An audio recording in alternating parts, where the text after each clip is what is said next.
it's Rick here with Hoagie's Garage. Today we are going to take a look at the Vgate iCar3. So this is the package that the iCar3 comes in. It's a white box, looks sort of like an iPhone packaging almost. So we open it up, we have this instruction manual here in both Chinese and English for your convenience. Also a small CD here. I'm not sure where I would put this because I don't think any of my CD drives I had would read this. But anyways, we'll get to that later. And then the iCar3 itself with the Bluetooth Ver sticker on it. So this is the Bluetooth version. An OBD professional solution. So we'll see how well that name holds up. So first step is take a look at the instruction manual here. They want us to install an app called Torque on the phone.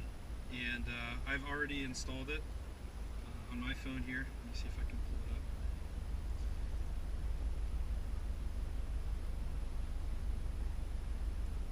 The app itself has the little check engine symbol, and it's called Torque, and it's the free version. So that is the symbol you're looking for in the Android app market if you're looking for that.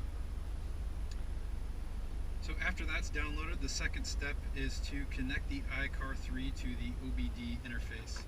So the OBD port is going to be somewhere underneath the driver's side dashboard, and you can feel it with your hand. It's almost like a rectangular with angled on the sides. Basically fits into this port right here.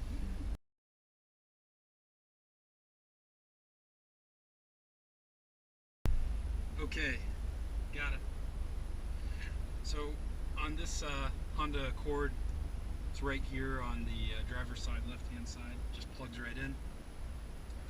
Next step, it says to connect the mobile phone.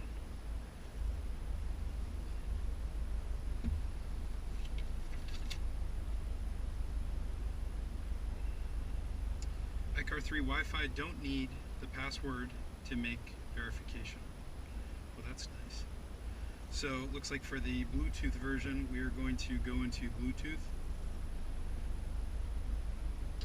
And then I am going to scan, make my device visible to other devices. Let's see what we come up with. Available devices, V-Link. That's the one we want. Connect to V-Link. It's going to ask us for the password. In the instruction manual it says 1234 is the password. I hit that up, and looks like we're paired, but we're not necessarily connected yet. Let's try to connect. That might be good.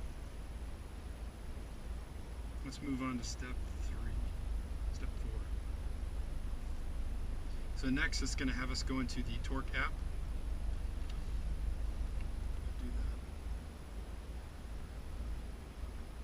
Talking about how I have the free version, and then now we want to connect it to the actual tool. So we'll come over here to this, use the settings button, more, actually settings, connection, Bluetooth, device. It's going to ask us which one we want. We're going to hit V-Link.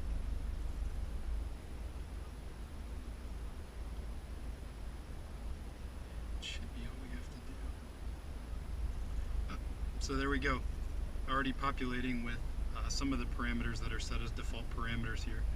So I'm going to give the engine a quick rev here. We should see the spike in RPM on this RPM gauge, and then also the throttle here as well.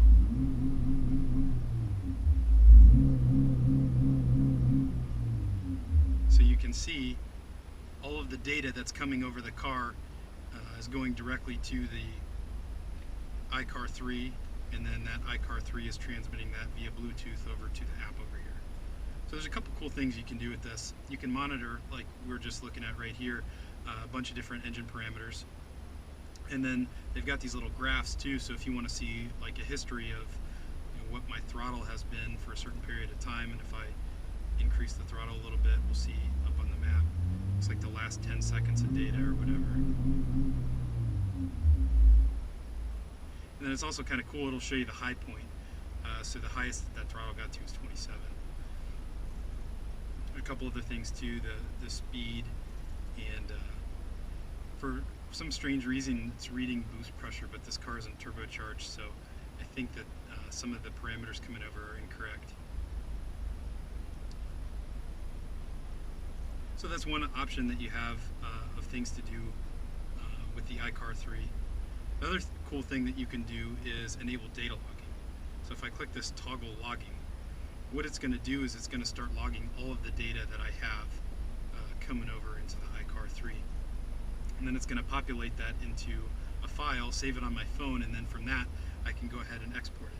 So something that might be cool for is if you're taking the car to a track day and you want to get some data logging, maybe you want to log your coolant temps, your throttle position, your engine speed, vehicle speed, and that sort of stuff. You might be able to put that data into a package and then analyze it later if you're trying to see how the car is performing on the track. Another cool thing that this allows you to do is toggle the heads-up display mode. I'm going to hit that button, and then it reverses everything that's on the screen, basically flips the image. So that way when I put this underneath my dashboard and it reflects up, everything populates to my eye and I perceive it as correct. Whereas if you were in the normal mode, it would look backwards. So I experimented with this function. I found that my phone screen was a little too dim for me to be able to do anything with it, but nonetheless, that function's there if you need it.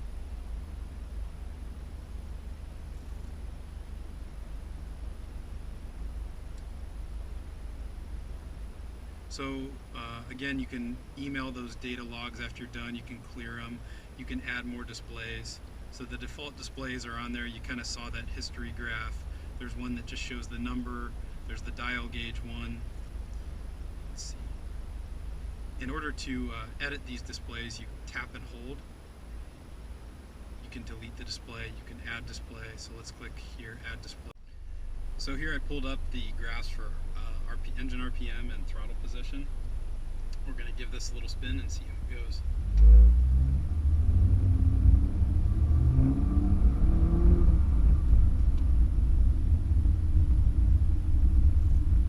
You can see it's really neat how it sort of points out those peaks. So you don't have to sit there and look real closely at the graph.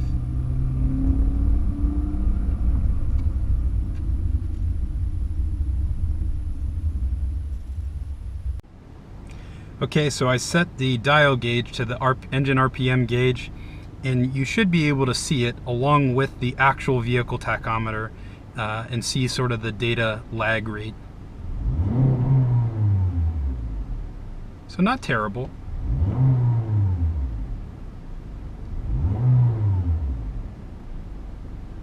If you ever wanted to use your phone, maybe on a track day, for some external gauges that you don't necessarily get right on your dashboard, this might be a reasonable option.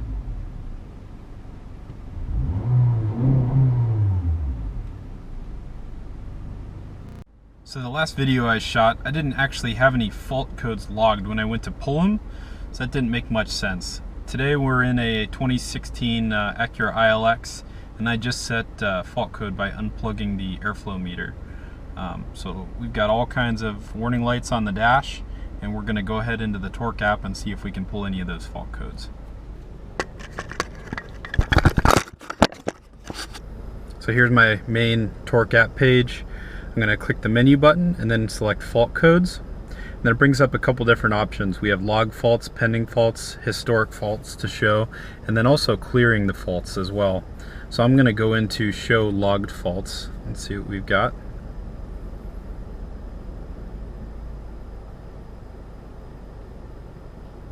P0102. Master volume airflow circuit low input. That makes sense since I unplugged the airflow meter. I have the option to click web, and that'll bring me up to a website called dtcsearch.com, which provides a little more detail about that fault code. So you see off to the left here, it shows a bunch of different makers that use that same SAE standard code. The generic one just says mass or volume airflow A, circuit low, but some of the other makers show what might be the cause for some of those fault codes. Just gives you a little bit of a description on maybe how to solve the fault code, or just some more insight to the problem. So I like that little feature.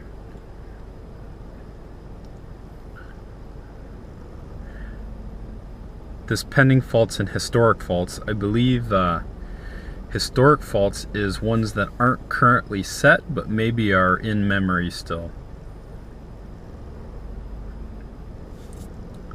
Looks like I don't have any historic fault codes. And then pending faults, looks like it's calling these unverified faults. Not really sure what that is, but I've got a couple of those as well. So this one's different. Intake air temperature sensor circuit high input. Again, I can go to the web and find out a little bit more information about that particular fault. So the last thing I have is the ability to clear faults.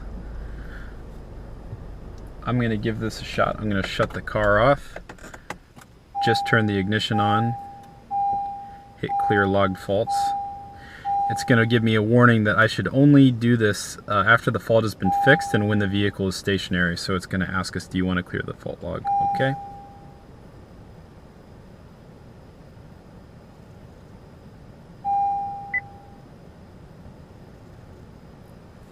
Not sure if that actually cleared the fault or not.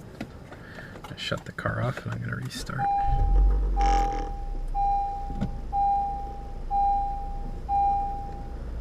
So it looks like on my dashboard the fault has been cleared, and I'm going to go in here to the logged faults, requesting fault codes. I got nothing. So looks like this tool actually works to clear the faults as well, the fault codes. It's pretty neat if you are trying to diagnose a problem, the ability to look at the fault codes, and then also getting on the internet and hopping on there and getting more information out about it. That's nice to have that web link option too, and clearing faults, because sometimes those, there's certain circumstance where that fault code will be tripped. You clear it, and then the car is good for a while, so then you can clear that fault code. So that's always nice too. So that's how to read and clear fault codes. So after taking a look at the Vgate iCar3 today, I'd say that for the price, which you can find on some online retailers as low as like $20, it's not a bad little tool to be able to check fault codes and then log data from your car, just to kind of get a snapshot of your vehicle's health. And you can possibly use it for track days too. So for $20, it's not a bad piece of equipment, and the data refresh rate seems to be okay. So I had no issues with it on my Android phone. Please, anyone else who does get this, throw your review up here too, add any comments, and let us know what you think of the Vgate iCar3. So far for us, it's been a positive experience. This is Rick signing off from Hoagie's Garage. Please subscribe to our channel. Have a great day.